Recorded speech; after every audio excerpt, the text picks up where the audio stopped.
जो शक्ति का सम्मान नहीं करते उनको सनातन और समाज स्वीकार नहीं करता। ડીસામાં ભાજપનું વિશાળ મહિલા સંમેલન યોજાયું।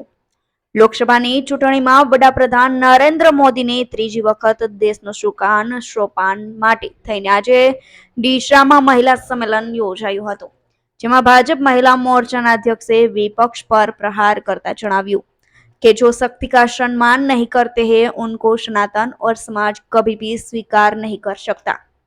ડીસાના રાજશ્રી કોલ્ડ સ્ટોરેજ ખાતે બનાસકાંઠા લોકસભા બેઠકના ઉમેદવાર ડોક્ટર રેખાબેન ચૌધરીને વિજય બનાવવા માટે ભાજપ દ્વારા મહિલા સંમેલનનું આયોજન કરાયું હતું, જેમાં સમગ્ર જિલ્લામાંથી મોટી સંખ્યામાં ઉપસ્થિત મહિલા રહી હતી। આ પ્રસંગે ભાજપના રાષ્ટ્રીય મંત્રી અલકાબેન ગજ્જરે ઉપસ્થિત રહી વડાપ્રધાન મોદીએ મહિલાઓ માટે મહિલા સશક્તિકરણ માટે અનેક યોજનાઓ અમલમાં મૂકી મહિલાઓને સામાજિક ઉત્થાન અપાવવામાં ખૂબ જ મોટો ફાળો આપ્યો છે તેમ જણાવી તેઓને ત્રીજી વખત વડાપ્રધાન બનાવવા બનાસકાંઠા જિલ્લામાંથી ભાજપનું કમળ ખીલાવવા અપીલ કરી હતી।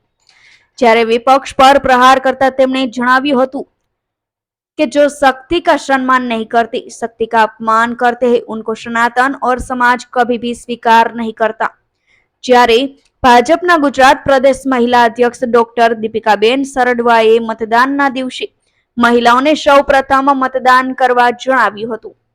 જ્યારે બનાસકાંઠા જિલ્લા ભાજપ મહિલા મોરચાના પ્રમુખ ભીખીબેન બોરાએ બનાસકાંઠા લોકસભાની સીટ જીતાડવા મહિલાઓ ખૂબ જ મહેનત કરી રહી હોવાનું જણાવી આ બેઠક 5 લાખથી વધુ મતે મહિલાઓ જીતાડશે તેવું આશ્વાસન આપ્યું હતું।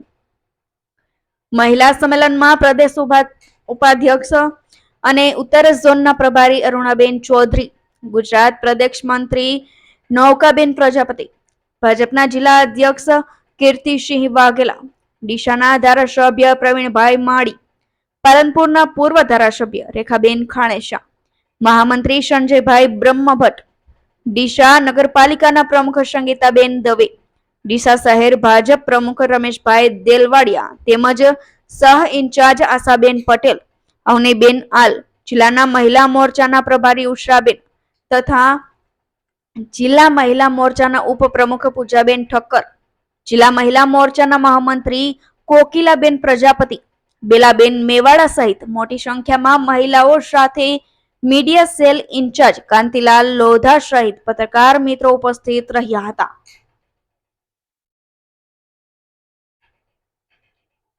અંકુર ત્રિવેદીનો report, Gujarat national TV news, Banaskantha.